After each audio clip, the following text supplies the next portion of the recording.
Hello and welcome to my series on how to use my social programme to support autistic kids in neuro-affirming ways.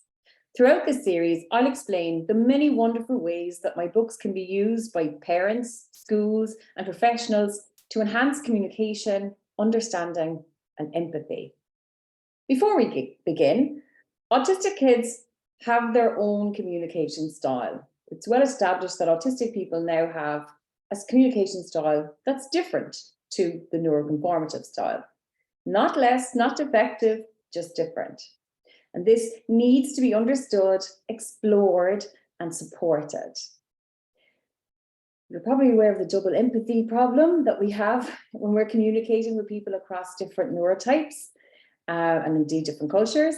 We each need to work to understand each other. And the burden cannot be solely on autistic children because that really takes its toll. So throughout the series, we'll have a look at how we can use these books in different settings. So in the family home, in school, in a clinic, in one-to-one settings, and in group settings. So today we're just going to have a look at Konnect One.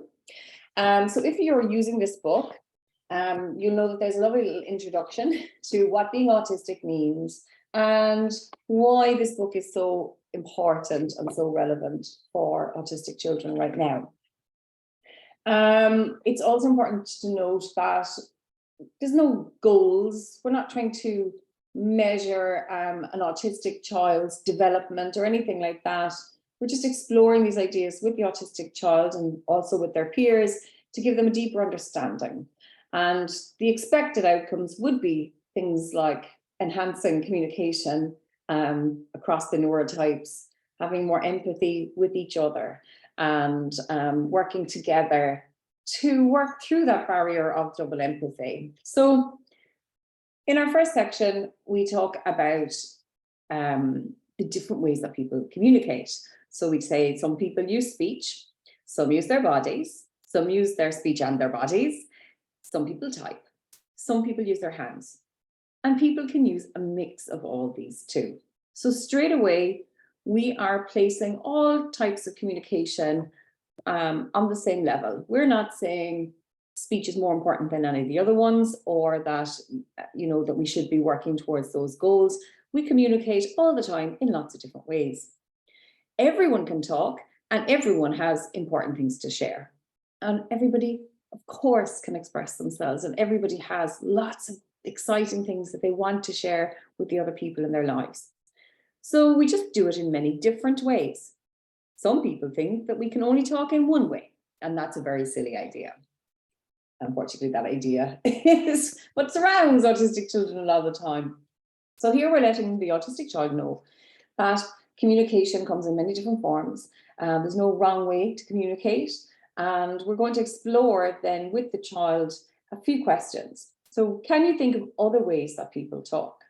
And then see what the child comes up with.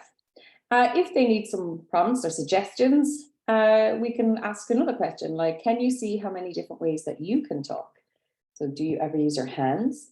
Do you draw pictures? Do you use a device to speak? Do you use sign language? Do you sometimes look away to listen? Do you stim? Do you make faces? So what we're doing in this little exercise is we're exploring how this child communicates. So it has obviously two expected outcomes, that the child will learn more about how they are actually communicating and have a better understanding of their own communication. A lot of this stuff I had to explore as an adult. And then the other outcome is that you, as the adult using the book with the child, can then gain an understanding into how that child communicates. That's invaluable. If you're a parent, if you are a teacher or a teaching assistant or an SNA working in a school, you're going to get insights into how that child communicates that maybe you wouldn't if you don't ask those questions, these very specific questions. And if you're a professional working in a clinic, whether it's one-to-one or group, you learn so much more about the children that you're supporting. So that's just the first step in our book. And that's the end of our first part of this series. So I hope you found that helpful.